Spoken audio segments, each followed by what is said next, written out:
to SportsMatters TV, bringing you exclusive interviews plus the latest in boxing, MMA, football, wrestling, GAA, darts and snooker. We cover it all. Now here's your host, Jerry Coughlan. Okay, welcome to Sports Matters with me, Jerry Coughlan. This young lad next to me is a superstar when it comes to Cork boxing. Micheal, how's things with you, my man? Too bad, no, Good stuff. First interview, is it? Yeah, first interview. I'm privileged, absolutely privileged. This is going to be worth money. Like when the HBO and all these big boxing organisations have you fighting for world titles, they're going to be asking me, can I have that video? Yeah. And it's going to make me a lot of money, I'd say. Yeah. I'll give you half of it though, is that fair? Good stuff, good stuff. So like, tell us, Micheal, how did you get involved first day in boxing? What age did you start at? I started when I was 6. Very good. You had to be 7 to join, but I told my trainer Paul that I was 7 and... Paul's cool that way though. I'd say Paul probably knew as well. He Yeah. just wanted you in because you were good. Yeah, and I started him when I was 6, and then when I got to the age of 8, I told him my real age then. What did he say? And then he just started laughing. And I said, like, Paul, like, as you know, Paul is one of the best trainers in Cork, Yeah. in Ireland. Like, he fought in the Olympics. What's it like working with Paul? Because Paul, we had Paul on the show last year, and we done a great interview about. Paul's always telling me about, you know, the way you switch styles Yeah. and you have fast hands. Like, what's it like working with Paul? He's great, like I got to switch him from Paul. Good stuff. So And you then- were orthodox, is it? I was first day I was orthodox, and then he started showing me more moves, and then from there then I kept watching boxing fights, and I kept switching. Switching. So you can switch if you wanted to. Like, Yeah, you I can go can from switch. southpaw to orthodox if you had to. Yeah. That's good to have. Like, and is it 14 fights you've had? 14 fights, 14 14 wins, wins. and one international. That's some going. Like, there's no one going to beat you. Am I right? Yeah. No one going to beat you. You're going to go through your amateur career unbeaten.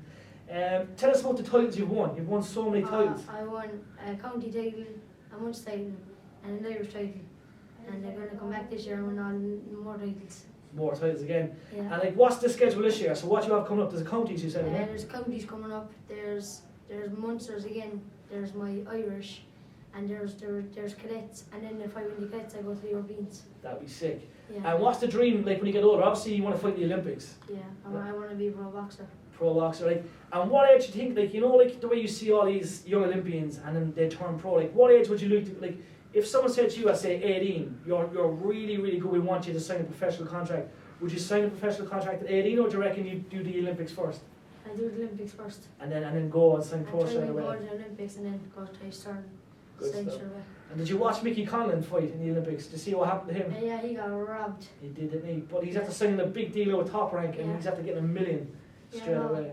Watch his video because he'd be a good lad and stuff. He will, and he's unreal. So that's hopefully, like, the aim is obviously to win the Olympics. Yeah. There's so many good Cork boxers at the moment. Of course, Tommy McCarthy, Gary Hyde's son, Tommy Hyde. Tommy, yeah. So like the future's looking fantastic for Cork boxers. But tell us, you know, your style. So like Paul's always on about your fast hands and stuff, and your footwork. This is kind of really my speed hand, and then like this is kind of my power hand. Power hand. So this is the power hand. This is the power hand. Have you dropped for this from it, like?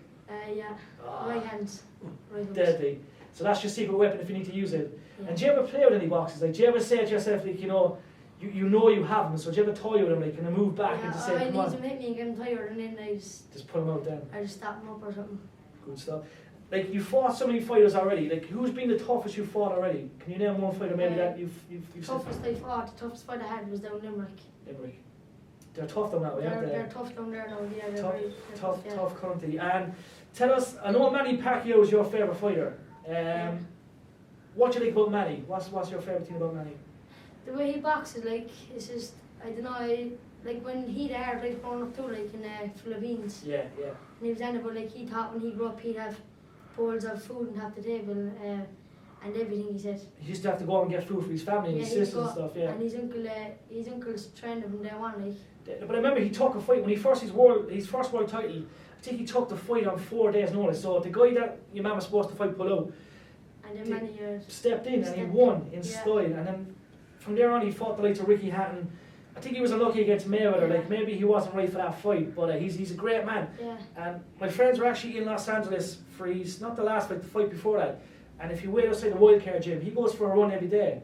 Everyone joins him. They actually all go running with him, which is unreal. So I know, I see with his dog too, he's a little he's crazy. But that will tell you, like, when you get noticed, like, you have to be always training and stay fit. You do, Because you you do. never know when you're going to be fighting. Exactly, you have to be dedicated. To be dedicated, yeah. Definitely. And like, you know, for example, like, you know, what weight do you want to fight at? So like, obviously you're a young lad now. What's your favourite weight? Do you like the welterweight division?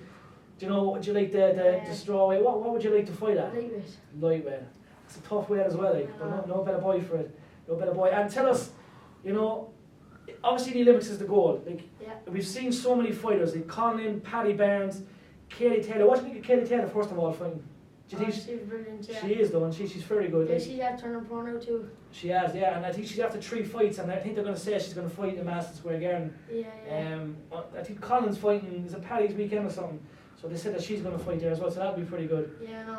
Do you ever meet any of the Olympians? I didn't, to be honest. Not yet, no? I said they know about you though, I'd say they do. They do indeed. And second of all, like, we have to ask you one more thing before we go. For all the young lads joining the gyms today, what advice can you give them? Like, what's the most important thing about boxing? Like, when I started, I was a bit of a messer until I got to around 9. Yeah. And then I copped on in a bit to myself, and I knew I have to grow up here now and trying to win a title. So when I got to 10, then I started training very hard as I could, like till I got to 11. And then I was getting weighed in one morning down in Michealstown. Yeah. And I was pointing one over. Paul kept asking me, "Are you sure now? Did you bring your gear?" Because the night before I had cookies from Dandilla's. And I was eating them, and the next morning I was getting weighed in, and I was down in Michealstown getting weighed in. I was pointing one over, and I had no gear at me, and Paul put me jogging the big Michealstown road in when I was pointing one over. But that sounds like a good story. That's a story you could put into a book. Yeah. Is there anyone you want to say thank you to? Because I know there's a lot of great trainers and great people behind you. Who'd you like to say I'd like to to? say thank you to my trainer Paul for getting me through everything, my granddad, my mum, my dad, and all my aunties and my uncles. Definitely, and they're proud of you, no doubt, because you've won Yeah. so much already. And this year's going to be another bigger year for you. Yeah, bigger year. So we're going to keep an eye. We're going to update like every time you fight, because Paul said he's going to text me every time you're going to fight now. So we're going to put all the updates on the Facebook page and the website and stuff. And you're definitely going to call back to us, aren't you? Oh, I will. I'll call back, yeah. Will we have to ring your granddad or your agents or something to get a hold of you? Yeah. Well, hopefully not. Listen, my man, thank you very much. Appreciate it. Yeah. Thanks, guys.